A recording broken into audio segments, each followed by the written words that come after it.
students, good morning to all of you. We will study about class 6 chapter 10 science chapter 10. chapter 10 हमने start कर दिया था. इसके 2 parts हमने रीड कर लिए थे. आज पार्ट 3 हम इसका रीड करेंगे. पेज नंबर 101 आपको ओपन करना है बुक में. ठीक है, लेट्स स्टार्ट. एक्टिविटी हम रीड करेंगे. यहाँ तक हमने रीड कर लिया था. ठीक है, जो लेंथ मेज़र करते हैं वो किस तरह से करते हैं, इसके अलावा जो कर्व्ड लाइन होती है उसके लेंथ मेज़र किस तरह से की जाती है, तो ये हमने रीड कर लिया था. यहाँ पर देखो एक्टिविटी दी हुई है, to find the length of a curved line. यानी जो हमने कल रीड किया था उसी के लिए है ये activity, to find the length of curved line. यानी जो टेढ़ी मेढ़ी जो भी लाइन होती है उनकी लेंथ किस तरह से फाइंड की जाती है. तो मटेरियल्स क्या क्या चाहिए. ट्रे विद कर्व्ड एजेस, यानी ऐसे ट्रे जिसके जो एजेस किनारे हों, घूमे हुए हों. ठीक है, कार्डबोर्ड चाहिए, थ्रेड चाहिए, पिन्स चाहिए और स्केच पेन चाहिए. मेथड क्या है. Put a tray with a curved edges on a drawing cardboard. यानी जो कार्डबोर्ड होता है, गत्ता जो होता है, उसमें जो ड्राइंग पेपर होता है, ड्राइंग पेपर पे जो कर्व्ड एज वाली ट्रे है उसको रखना है. Fix pins vertically to the board whenever the edges changes direction. और इसमें क्या करना है, पिन फिक्स करने हैं vertically. Make a knot at one end of a piece of thread. और जो थ्रेड है यहाँ पे, एक थ्रेड का टुकड़ा लेना है, पीस लेना है, उसके एक सिरे पे क्या लगानी है, नोट यानी गांठ बांधनी है. Pierce a pin with through the knot and fix a pin at one end of the curved edges. और उस नॉट पे क्या लगानी है, हमें एक पिन लगानी है. ठीक है, पिन पियर्स करनी है, थ्रो द नॉट यानी उस गांठ पर, and fix the pin at one end of the curved edges. और जो घूमे हुए जो किनारे हैं वहाँ पर भी एक पिन फिक्स करनी है. Stretch the thread along the pins and mark it with a sketch pen where it touches the last pin. यानी उस धागे को स्ट्रेच करना है, खींचना है अलोंग द पिन्स. किसके साथ, पिन्स के साथ ही उसको स्ट्रेच करना है और हमें मार्क करना है. किससे, स्केच पेन से. जहाँ पर जो लास्ट पिन है वो वहाँ जहाँ पर टच हो रही है वहाँ पे हमें स्केच पेन से मार्क करना है. Measure the length between the two marks on the thread. और जो थ्रेड है उसके बीच में, लेंथ के बीच में जो 2 मार्क्स हैं, यानी 2 जो चिन्ह हैं वो हमें मेज़र करने हैं. This is the approximate length of the curved edges. तो जो कर्व्ड एजेस हैं, घूमे हुए जो किनारे हैं, उनकी ये क्या होगी, अप्रॉक्सीमेट लेंथ होगी, यानी लगभग लंबाई होगी. Try out the different curved lines like the outline of leaf और इवन योर वेस्ट. यानी कि इससे हम दूसरे जो कर्व्ड लाइन्स जो होती हैं उनके भी हम क्या कर सकते हैं, जो लेंथ है वो मेज़र कर सकते हैं. Using a divider. डिवाइडर का यूज़ करके किस तरह से लेंथ को मेज़र करा जाता है, ये होता है डिवाइडर. इस तरह का ज्योमेट्री बॉक्स में आता है ना आपके, ये होता है divider. Take a divider and separate the 2 arms to a fixed distance using a ruler. यानी कि एक डिवाइडर हमें लेना है, ये डिवाइडर हमने लिया. ठीक है, और इसके जो 2 आर्म हैं, 2 आर्म है इसके, ये वाली और ये वाली. ठीक है, दोनों को क्या कर लिया, सेपरेट कर लिया, यानी ऐसे खींच लिया हमने, इसको यहाँ से अलग अलग कर लिया. यानी तोड़ना नहीं है. ठीक है, दोनों आर्म्स को थोड़ा सा खोलना है. To a fix distance using a ruler. और जो रूलर होता है, स्केल जो होता है, उसकी मदद से हमने इसमें फिक्स्ड पॉइंट पे इस दोनों को कर लिया. मे बी 1 सेंटीमीटर और 0.5 centimetre.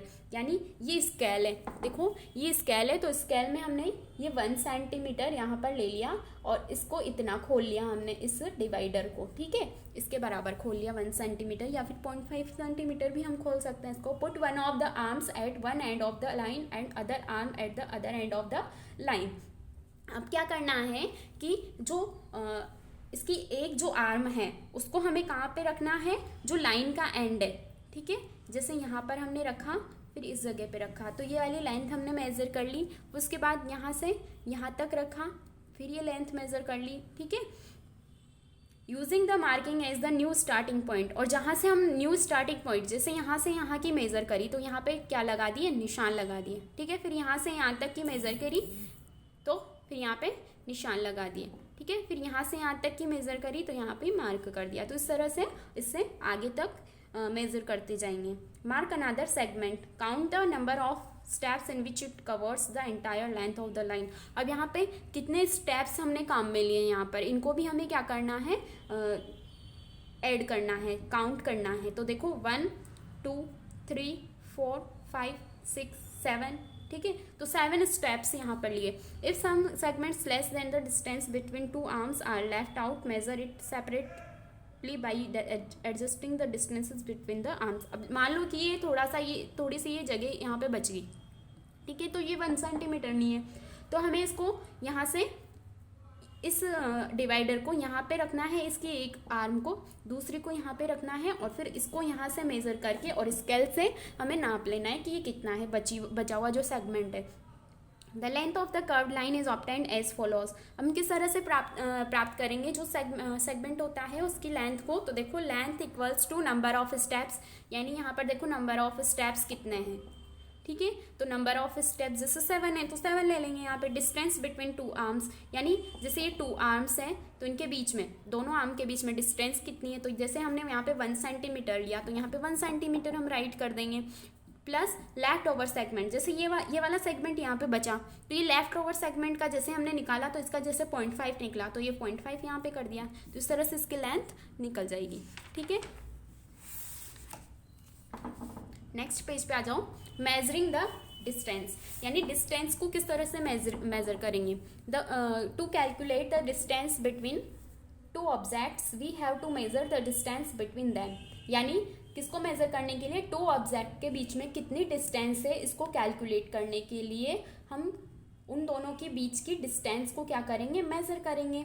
For example the distance between 2 places is the length of the road travel to reach from 1 place to another. यानी कि हम ट्रैवल कर रहे हैं, ठीक है, एक प्लेस से दूसरी प्लेस पे हम जा रहे हैं, तो उन दोनों प्लेस के बीच में जो लेंथ है, रोड की जो लेंथ है जो हमने ट्रैवल किया है, तो हम कैसे निकालेंगे उसको कि दोनों के बीच में जो डिस्टेंस है वो कितनी है। At the same time while travelling in a car the odometer of the car indicates the distance covered while travelling from 1 place to another. जब जैसे ही हम कार में ट्रैवल करते हैं तो कार में ये इस तरह का लगा हुआ रहता है, आपने देखा हो, ऑडोमीटर बोलते हैं इसको, ठीक है। ऑडोमीटर क्या करता है, यहाँ पर जो डिस्टेंस होती है, कितनी डिस्टेंस कवर करी है, उसको यहाँ पर दिखाता है, इंडिकेट करता है, ठीक है। जब हम एक प्लेस से दूसरे प्लेस पे जाते हैं तो हमने कितनी डिस्टेंस कवर की वो यहाँ पर ऑडोमीटर में दिखाता है। The distance between 2 places is measured in kilometres, यानी कि 2 प्लेसेस के बीच में जो डिस्टेंस होती है उसको किस तरह से मेजर किया जाता है, कौन सी यूनिट में, किलोमीटर्स में मेजर किया जाता है। नेक्स्ट है importance of estimation. Estimation means होता है कि किसी भी चीज़ का आकलन करना या अनुमान लगाना, ठीक है, यानी इमेजिन करना, ठीक है। तो इस एस्टिमेशन की क्या इंपॉर्टेंस है। You might have seen that it is often necessary to make measurements in everyday life. यानी हमने देखा है कि हमारे जैसे आप भी जब घर पे बहुत सारी चीज़ें होती है, हमारी एवरीडे लाइफ में भी बहुत सारे मेजरमेंट्स हमें करने नेसेसरी होते हैं, आवश्यक होते हैं। However it is not necessary to make accurate measurements in all cases. यानी कि जो मेजरमेंट्स होते हैं उनमें ज़रूरी नहीं है कि जो एक्यूरेट मेजरमेंट ही किया जाए, ठीक है, यानी एक शुद्ध माप ही उसमें ली जाए। In some cases measurements can be done by making estimation. कुछ केसेस में क्या किया जाता है कि जो मेजरमेंट किया जाता है वो एस्टिमेशन से ही मेजरमेंट किया जाता है, यानी कुछ अनुमान लगाया जाता है। Such estimates are important in cases where accuracy is not required। यानी कुछ एस्टिमेट्स, कुछ जो अनुमान होते हैं, ऐसा जो अनुमान है वो इम्पोर्टेंट होता है कुछ केसेस में जहाँ पर एक्यूरेसी रिक्वायर्ड नहीं होती, यानी शुद्ध मेजरमेंट लेना रिक्वायरमेंट नहीं जिसके रिक्वायर्ड नहीं होता है उसके लिए एस्टिमेट कर लेते हैं। For example the distance between your school and your house need not be measure to the last millimetre. यानी हमारे स्कूल से हमारे घर के बीच में कितनी डिस्टेंस है इसको मेज़र करना, मिलीमीटर में मेज़र करना, मतलब कि हम जानते हैं कि इतने किलोमीटर है, तो ठीक है, लगभग हम बता सकते हैं, एस्टिमेशन कर सकते हैं। ये थोड़ी बताएंगे कि जैसे 1 किलोमीटर और 10 मिलीमीटर है, तो ऐसे थोड़ी बताएंगे, नहीं बताएंगे ना मिलीमीटर में, यानी हम लगभग एरिया बताएंगे कि लगभग 1 किलोमीटर है या ½ किलोमीटर है, इस तरह से बताते हैं। तो ये एक तरह का क्या होता है, एस्टिमेशन होता है। Have you ever observed your cook when he कुक्स food. यानी हमारे जो कोई भी कुक जो होता है, खाना बनाने वाला, तो उसको जब ऑब्जर्व किया जाए, जब वो खाना बनाता है तब उसको ऑब्जर्व किया जाए have you also observe that he does not measure every ingredients he put in. यानी जब वो खाना बनाता है, आपकी मम्मी भी जब खाना बनाती है, कोई भी खाना बनाता है, तो जब हम इंग्रेडिएंट्स डालते हैं तो क्या नाप उसको मेज़र कर कर के डालते हैं क्या? बिल्कुल फिक्स कि इतने अमाउंट में हमें 20 ग्राम ये डालना है या 10 ग्राम ये डालना है, ऐसे मेज़र करते हैं क्या? नहीं करते ना। तो वो एस्टिमेशन से ही डाले जाते हैं। He has a rough idea of how much of each ingredients he need to use. यानी एक तरह से क्या लगाया जाता है? आइडिया लगाया जाता है, अनुमान लगाया जाता है कि कितनी मात्रा में इंग्रेडिएंट्स की ज़रूरत है। This rough idea of how much is called estimation. और ये जो रफ आइडिया होता है कि कितनी मात्रा में हमें कोई चीज़ लेनी है, तो वो क्या होता है? एक तरह का एस्टिमेशन होता है, यानी कि अनुमान होता है। The ability to correctly estimate length, area, volume, mass, temperature, time period etc. saves us from the trouble of making actual measurements। तो हमारी जो करेक्टली एस्टिमेट करने की जो एबिलिटी है, उसमें जैसे लेंथ को हम एस्टिमेट करते हैं, एरिया, वॉल्यूम, मास, टेम्परेचर, टाइम पीरियड, कितना टाइम लगा, ठीक है, एट्सेट्रा। तो ये सारी चीज़ें जो होती हैं, इनका करेक्टली एस्टिमेट करने की जो एबिलिटी है, तो हमें किससे बचाती है? एक्चुअल मेजरमेंट बनाने से, कि मुसीबत से बचाती है। Estimation skills will be very useful to you throughout your life. हमारी पूरी लाइफ में जो हमारी एस्टिमेशन स्किल्स है, यानी अनुमान लगाने का जो हमारा कौशल है, वो बहुत काम आता है ये, ठीक है, क्योंकि हर चीज़ का एक्यूरेट मेजरमेंट नहीं किया जा सकता। नेक्स्ट है मोशन। मोशन मीन्स गति, ठीक है। A moving car, train, bicycle, flying bird, ships और an aeroplanes give us an idea of motion. यानी कि जैसे कोई कार होती है, मूविंग कार यानी गति करती हुई car, train, cycle, flying birds यानी उड़ते हुए पक्षी, शिप जो होते हैं, एरोप्लेन्स होते हैं, तो वो हमें मोशन का एक आइडिया देते हैं। A child moving on a मेरी गो राउंड, जियांट व्हील और स्विंग इज इन मोशन। यानी जैसे कोई भी जो बच्चा होता है, जैसे वो कोई भी, मान लो कोई भी बच्चा है, तो वो झूले पे बैठता है, या स्विंग मीन्स भी क्या होता है? झूला, जियांट व्हील, ये सारे क्या होते हैं? झूले के टाइप होते हैं। तो झूले में जब मूव करता है, तो वहाँ भी क्या हो रहा है? मोशन हो रहा है। The blades of a fan, the hands and pendulum of a clock also show motion when moving. यानी जैसे फैन जो होता है, जो पंखा होता है, उसकी जो ब्लेड्स होती है, या फिर जो हमारे हैंड होते हैं, या क्लॉक का जो पेंडुलम होता है, तो ये क्या करते हैं? मोशन शो करते हैं। यानी पंखा चलता है तो क्या कर रहा है? मोशन कर रहा है। उसकी ब्लेड्स क्या कर रही होती है? मोशन कर रही होती है। ये हम हाथ को जब हिलाते हैं, यानी हमारा हाथ क्या कर रहा है? मोशन कर रहा है। हम किसी भी चीज़ को उठाने के लिए हाथ को ले जाते हैं, यानी मोशन कर रहा है हमारा हाथ। क्लॉक का जो पेंडुलम होता है, ठीक है, तो वो भी क्या करता है? मोशन शो करता है। What are common to all these moving bodies. तो सभी इन ये जो जितनी भी मूविंग बॉडीज़ हैं, गति करती हुई जो वस्तु हैं, तो इनमें क्या कॉमन है? कॉमन चीज़ क्या है? There is continuous change in their position from time to time. यानी इनमें लगातार चेंजेस होते रहते हैं इनकी पोजीशन में। यानी जैसे जैसे समय निकलता है, इनकी पोजीशन में चेंजेस होते रहते हैं। यानी मैंने इस हाथ को मैं यहाँ तक लेके गई, यानी मैंने हाथ को क्या कराया? मोशन कराया, ठीक है। तो हाँ, इसमें पोजीशन में चेंज हो रहा है ना। Suppose you are sitting near a window in a bus. यानी कि सपोज करो कि आप बस की विंडो के पास में बैठे हुए हैं, ठीक है, विंडो वाली सीट में बैठे हुए हैं। To you the trees outside will seems to be moving backwards. यानी कि जब ट्रीज जो है, जब हम बस के अंदर बैठे हुए रहते हैं, हम विंडो सीट पे जब बैठे हैं, तो हम बाहर की तरफ जब देखते हैं, तो बाहर जो ट्रीज रहते हैं वो हमें मूविंग यानी पीछे की तरफ मूव करते हुए दिखाई देते हैं, ठीक है। But to a person standing outside the trees will seems to be stationary और एट रेस्ट। जबकि जो बाहर कोई खड़ा हुआ व्यक्ति है, ठीक है, बाहर खड़ा हुआ कोई व्यक्ति है, तो उसको जो वो ट्रीज हैं वो एक ही जगह पे, स्टेशनरी मतलब एक ही पोजीशन पे या रेस्ट पोजीशन में दिखाई देंगे, एक ही पोजीशन पे दिखाई देंगे ना। जबकि बस या ट्रेन में जब हम बैठे हुए रहते हैं, तो वो ट्रीज हमें पीछे की तरफ गति करते हुए दिखाई देते हैं। On the other hand, the person sitting next to you in the bus will seems to be at rest to you।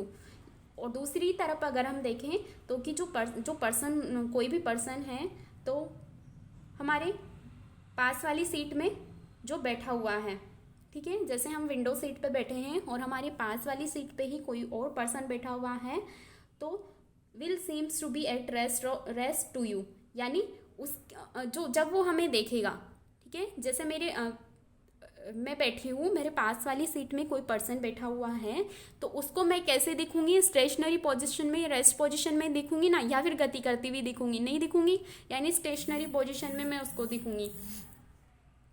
While he had and you will seems to be in motion to the observer standing outside the bus, लेकिन बस के बाहर कोई व्यक्ति है, ठीक है, बस के बाहर कोई व्यक्ति है तो उसको मैं कैसे दिखाई दूंगी, अंदर बस के अंदर बैठी हूँ तो उसको मैं मोशन करती हुई दिखाई दूंगी, यानी गति करती हुई दिखाई दूंगी। तो मोशन जो होता है वो अलग अलग रेफरेंस में अलग अलग हो सकता है, यानी जैसे हम बस के अंदर बैठे हैं और बाहर ट्रीज को देख रहे हैं तो हमें वो ट्रीज मोशन करते हुए दिखाई देंगे, लेकिन बाहर कोई व्यक्ति खड़ा हुआ है तो वो ट्रीज जो उसको दिखेंगे वो स्टेशनरी पोजीशन में दिखेंगे, ठीक है।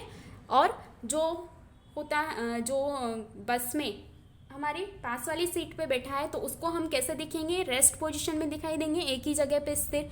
लेकिन अगर बाहर कोई व्यक्ति है, ठीक है, जो हमें देख रहा है, हम बस के अंदर बैठे हैं तो उसको हम कैसे दिखाई देंगे, मोशन में दिखाई देंगे, यानी गति करते हुए दिखाई देंगे।